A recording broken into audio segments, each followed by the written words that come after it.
They had everything going. Now they don't have the presidency. They don't have the House. They don't have the Senate. And Schumer's going around making a fool out of himself. And joining me now to discuss the president's accomplishments in his first 100 days and counting, presidential historian Doug Wead, also the author of the terrific book, Game of Thorns, the inside story of Hillary Clinton's failed campaign and Donald Trump's winning strategy. Doug, great to have you back with us. You know, I think that, like most people, I'm pretty tired of the 100 days thing. But give us your assessment. How has the president begun? What kind of grade would you give him if you were in the business of giving grades to presidents? I would give him an A+. And here's why. He's turned around the economy, 600,000 jobs. He's turned around the illegal immigration, which has dropped like a rock. He's turned around the Supreme Court. And Lou, that's why he was elected. And that's why 96% of the people who voted for him would vote for him again, and why he would do better against Hillary Clinton today than he did last November. So you can't get much better than that. No, you absolutely cannot. And you were talking about Hillary Clinton. The idea that this president has to put up with a national left-wing media that is just dogging him, irrespective of all of the successes and far more that you did not enumerate. But he has also changed the conversation. It is no longer just a discussion about academically or abstractly about free trade. There is a real drive behind rationalizing and smartly governing this country's trade relationships, illegal immigration.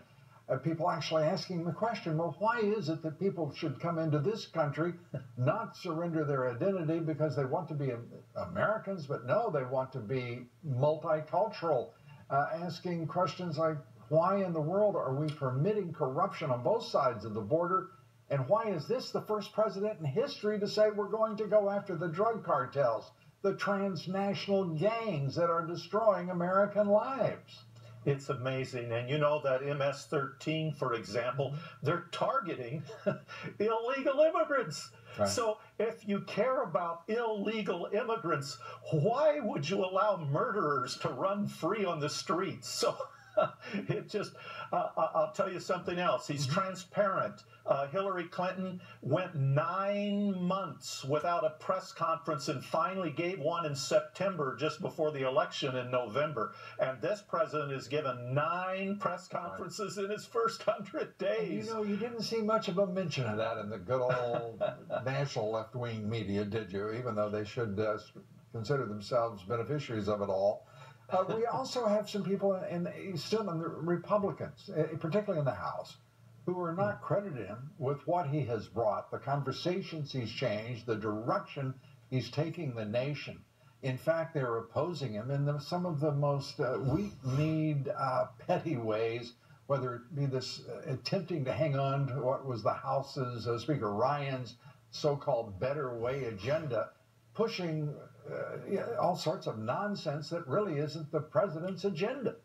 Look, the corruption in Washington, the legalized corruption, is bipartisan, and it runs deep, and it's going to be intransient. It's going to be hard for him to change. He's going to pull them kicking and screaming out of the swamp. So it's going to be tough, and there's a lot of vested interest. What encourages me is Wall Street.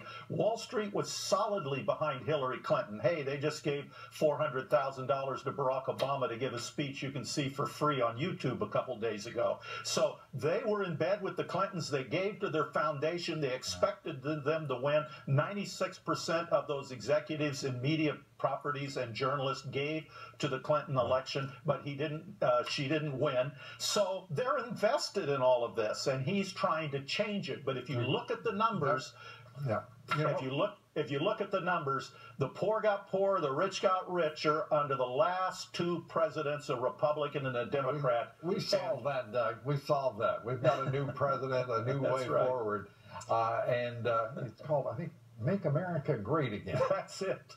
Doug, thanks a lot. We appreciate it. Doug, thank you, Lou. Doug Wead, presidential historian, giving the president only an A+ for his beginning of his presidency.